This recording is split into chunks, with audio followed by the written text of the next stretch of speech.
Assalamualaikum warahmatullahi wabarakatuh. Kami dari kelompok 1 Keuangan Negara dan Daerah akan mempresentasikan hasil diskusi dari kelompok kami yang berjudul Peranan Negara Manajemen Sektor Publik.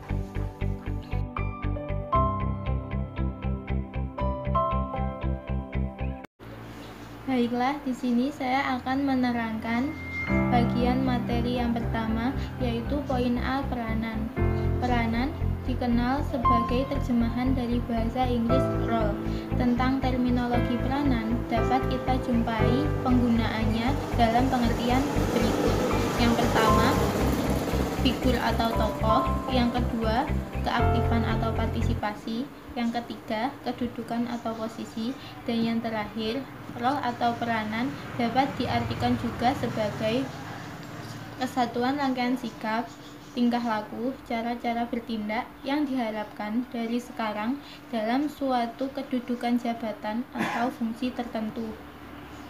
Jadi jelas, pengertian terakhir tersebut berkaitan dengan pengertian peranan sebagai kedudukan di atas, dan dalam pengertian peranan sebagai kesatuan rangkaian sikap, tingkah laku, cara bertindak yang diharapkan dari negara atau pemerintah tertentu itulah yang terutama dimaksudkan dalam istilah peranan.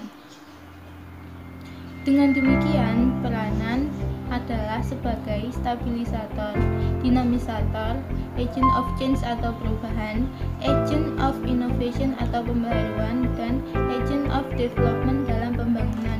Sekian, terima kasih. Saya di sini akan menyampaikan materi poin ke B dan ke C. Yang poin ke B yaitu tugas atau fungsi negara. Tugas-tugas atau fungsi pemerintah secara umum. Di dunia ini disepakati bahwa pemerintah sebagai sarana untuk mengatur seluruh warganya, di mana pengaturan tersebut menyangkut kepentingan masyarakat yang tidak sinkron satu sama lainnya. Kadang-kadang terjadi pertentangan kepentingan masyarakat antara satu dengan lainnya, kelompok dengan kelompok lainnya, bahkan kepentingan individu dengan individu lainnya sering tidak sama satu sama lainnya. Peningkatan kebutuhan-kebutuhan itu disebabkan oleh yang pertama, semakin bertambah banyaknya manusia. Yang kedua, semakin tingginya tingkat pendidikan dan pengetahuan manusia. Yang ketiga, semakin tingginya tingkat kesadaran manusia akan hak dan kewajiban. Yang keempat, semakin tingginya nilai-nilai kebudayaan, yang berarti bahwa norma kemanusiaan serta nilai-nilai sosial menunjukkan adanya kesadaran bahwa martabat manusia, kepribadian, dan hak universalnya yang ingin dihargai baik oleh anggota masyarakat maupun pemerintah. Adapun tugas pemerintah khususnya di Indonesia tampak dalam pembukaan Undang-Undang Dasar 1945 di alinea yang keempat. Berdasarkan Undang-Undang 1945 alinea yang keempat ini, maka tugas atau fungsi pemerintah Republik Indonesia adalah sebagai berikut.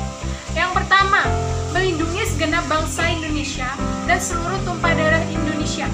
Tugas pertama ini merupakan tugas pertahanan, keamanan, dan ketertiban dalam arti yang seluas-luasnya. Yang kedua yaitu memajukan kesejahteraan umum. Tugas kedua ini adalah tugas kesejahteraan juga dalam arti seluas-luasnya. Yang ketiga yaitu mencerdaskan kehidupan bangsa.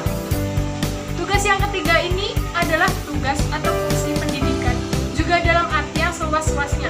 Seperti tugas ini untuk penerangan umum, nation and character building, peningkatan kebudayaan, dan lain-lainnya. Yang keempat yaitu ikut melaksanakan ketertiban dunia yang berdasarkan kemerdekaan dan perdamaian abadi dan keadilan sosial. Tugas keempat adalah tugas untuk mewujudkan ketertiban serta kesejahteraan dunia dalam arti seluas-luasnya. Yang poin ke D yaitu kewajiban negara. Di samping peranan tugas atau fungsi pemerintah, maka kewajiban-kewajiban kewajiban-kewajiban dari pemerintah atau negara, di mana kewajiban-kewajiban pemerintah atau negara ini tidak lain dimaksudkan untuk memperbaiki taraf hidup rakyat secara keseluruhan supaya lebih baik dari sebelumnya. Adapun kewajiban tersebut tercermin dalam yang pertama yaitu kewajiban menyelenggarakan tugas-tugas negara demi kepentingan masyarakat. Yang kedua yaitu kewajiban membayar atas hak-hak tagihan yang datang dari pihak ketiga atau pemohon atau leverage atau perikanan. Adapun kewajiban menyelenggarakan tugas-tugas negara demi kepentingan masyarakat, hal ini tidak lain dimaksudkan untuk memenuhi daripada pembukaan Undang-Undang Dasar 1945. Pelaksanaan daripada pembukaan Undang-Undang Dasar 1945 tersebut di atas ditemui dalam pasal 33 Undang-Undang 1945.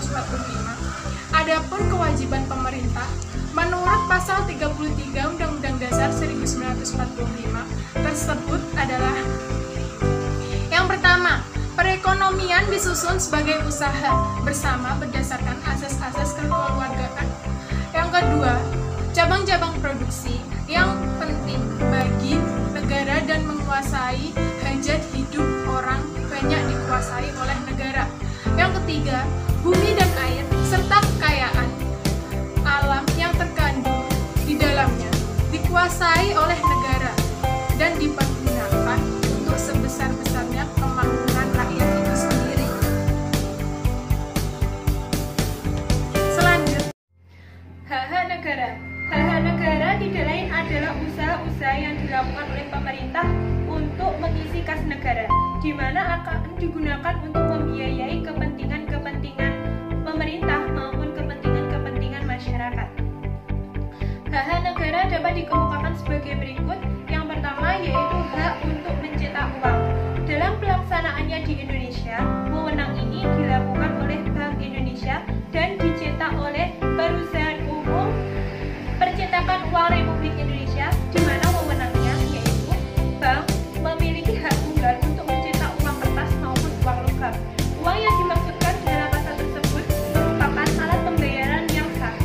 Hak yang kedua yaitu hak mengadakan pinjaman dari dalam negeri maupun dari luar negeri.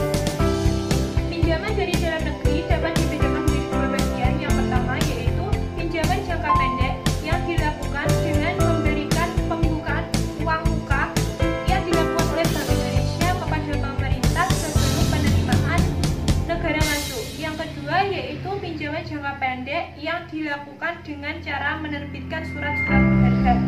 Adapun pinjaman dari luar negeri itu biasanya bersifat jangka panjang dan bentuknya itu seperti bantuan program dan bantuan proyek seperti hak mengadakan pinjaman paksa.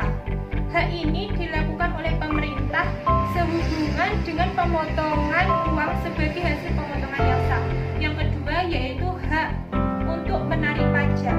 Hak ini digunakan untuk mengisi kas negara dan harus sesuai dengan pedoman pasal 23 ayat 2 UUD 1945. Dan yang terakhir yaitu hak mengadakan pungutan-pungutan tambahan seperti pungutan untuk uang nikah dan pungutan untuk talak rujuk dan pungutan untuk retribusi. Saya Natasha Aulia Rahmawati akan menjelaskan rumah tangga negara dan manajemen sektor publik berbasis kinerja. Yang pertama, rumah tangga negara. Dalam dunia perekonomian ada 4 kelompok utama yang tergabung dalam rumah tangga negara. Yang pertama adalah rumah tangga individu, rumah tangga swasta, rumah tangga negeri dan luar negeri. Dalam ekonomi dunia, bukan penerimaan yang menentukan pengeluaran negara tersebut, akan tetapi pengeluaran dari negara tersebut akan sangat mempengaruhi penerimaan negara tersebut. Nah, supaya uang-uang yang keluar tersebut dapat digunakan untuk membiayai tugas-tugas pemerintah dalam penyaluran kegiatan pemerintah terhadap masyarakat,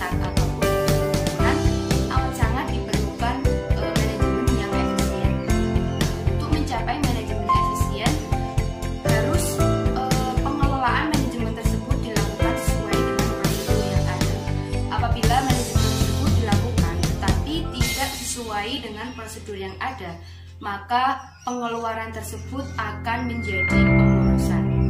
Nah, hal tersebut yang menyebabkan inflasi di negara tersebut, dan inflasi tersebut akan memberikan dampak negatif terhadap pembangunan terutama perekonomian negara tersebut. Kemudian manajemen sektor publik berbasis kinerja. Pada dasarnya, manajemen sektor publik yaitu manajemen organisasi yang mengemukakan reformasi atau bisa disebut dengan the new public management.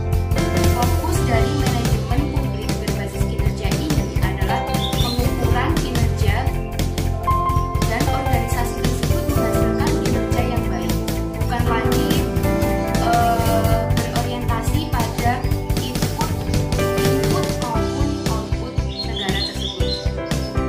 Nah, kemudian pada tahun 1990 berkembang model manajemen yang baru lagi atau bisa disebut dengan the new public management, dan hal tersebut menjadi bentuk manajemen baru perkembangan manajemen publik di berbagai negara yang lebih baik lagi.